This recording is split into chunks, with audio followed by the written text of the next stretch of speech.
यकृताच्या आजाराच्या 2 लाख नवीन cases भारतात दरवर्षी आढळून येतात.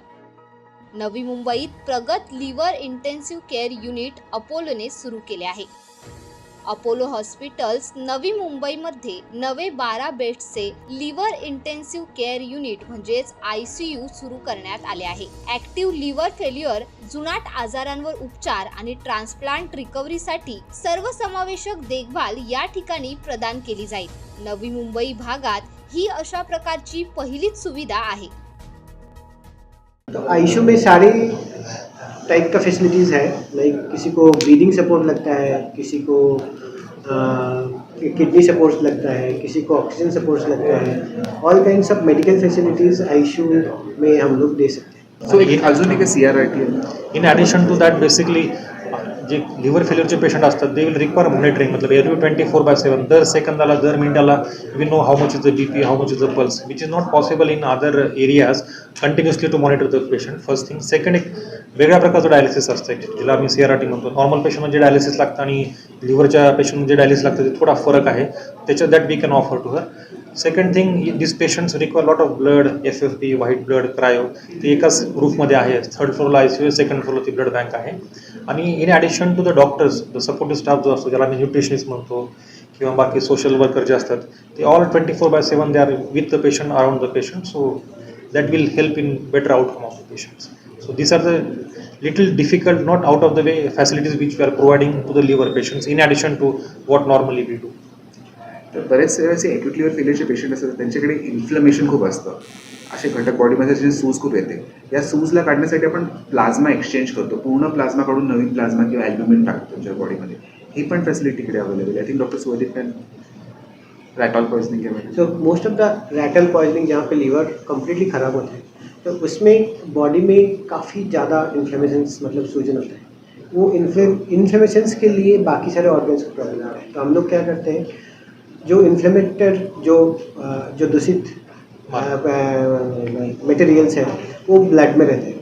वो ब्लड प्यूरिफिकेशन डिवाइस रहता है जिसको प्लाज्मा एक्सचेंज बोलते हैं. ब्लड प्यूरिफिकेशन डिवाइस से इंटर ब्लड हम लोग जो प्लाज्मा है उसको एक्सचेंज करते हैं एंड नया जो न्यू प्लाज्मा है वो हम लोग इंस्टिल करते हैं, सो दैट इसके साथ रिकवरी अच्छा होता है. तो ये सारे फैसिलिटीज़ अपोलो हॉस्पिटल में नहीं है.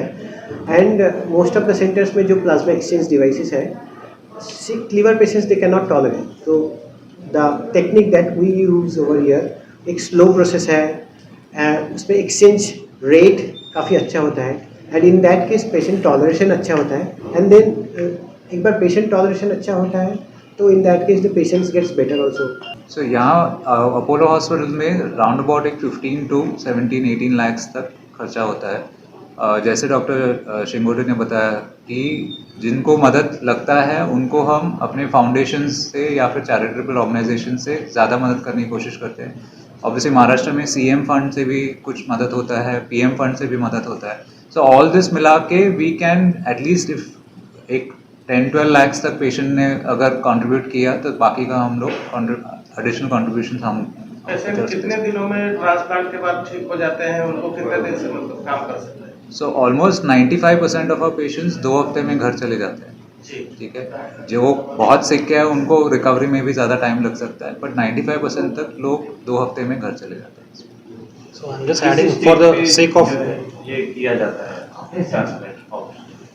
तो कितना % लीवर खराब हो गया और उसके बाद वो ऑपरेशन किए? तो जैसे डॉक्टर अमय ने कुछ देर पहले बताया कि जब तक 70 to 80% अपना लिवर डैमेज होता है तब तक किसी को कुछ पता भी नहीं लगता है. जैसे मैंने बताया कि 30% लोग अपने में से भी कुछ ना कुछ लिवर अफेक्शन रहेगा, लेकिन सब अच्छे खासे रहे.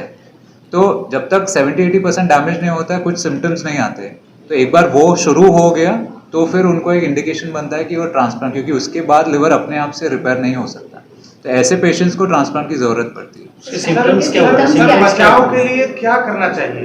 बचाव के लिए 1 मिनट, सिम्टम्स पहले बताएं. क्या क्या सिम्टम्स? तो सिम्टम्स, एक तो जॉन्डिस रहेगा, पेट में पानी, पैरों में सूजन, एल्ब्यूमिन लेवल लो होगा, ब्लड क्लॉटिंग में प्रॉब्लम्स रहेगा, या तो ब्लीडिंग यहाँ वहाँ से होगा, खून की उल्टी हो सकती है, या तो खून मोशन में पास हो सकता है. और गफलत जो बोलते हैं, ब्रेन में जो सूजन आता है उसकी वजह से पेशेंट कंफ्यूज रहेगा या कुछ अजीब सा बोलने लगेगा, अजीब हरकतें करने लगता है. किडनी अफेक्शन कभी कभी लिवर की वजह से होता है, जिसमें क्रिएटिनिन बढ़ने लगता है या फिर यूरिन आउटपुट ड्रॉप होता है। ये सब सीरियस अफेक्शंस हैं जो दिखाता है कि लिवर अभी बिल्कुल काम करना बंद हो रहा है, इसलिए बाकी ऑर्गन्स भी अफेक्ट हो रहे हैं। तो ये सब ग्रुप जो है, इनको ऑप्टिमाइज करने के लिए हमारे लिवर आईसीयू में रहना ज़रूरी है, ट्रीट करना ज़रूरी है, और एक बार वो स्टेबलाइज हो गए तो फिर ट्रांसप्लांट की तरफ लेके जाते हैं ऐसे पेशेंट्स। बचाव के लिए जैसे पहले बताया कि जो कॉज है ये लिवर डिजीज़ का, वो पहले बंद करना है। अगर अल्कोहल है तो अल्कोहल बंद करना है, अगर फैटी लिवर की वजह से या डायबिटीज़ की वजह से तो डायबिटीज़ कंट्रोल में लाना है, सेडेंट्री लाइफस्टाइल अवॉइड करना है, थोड़ा बहुत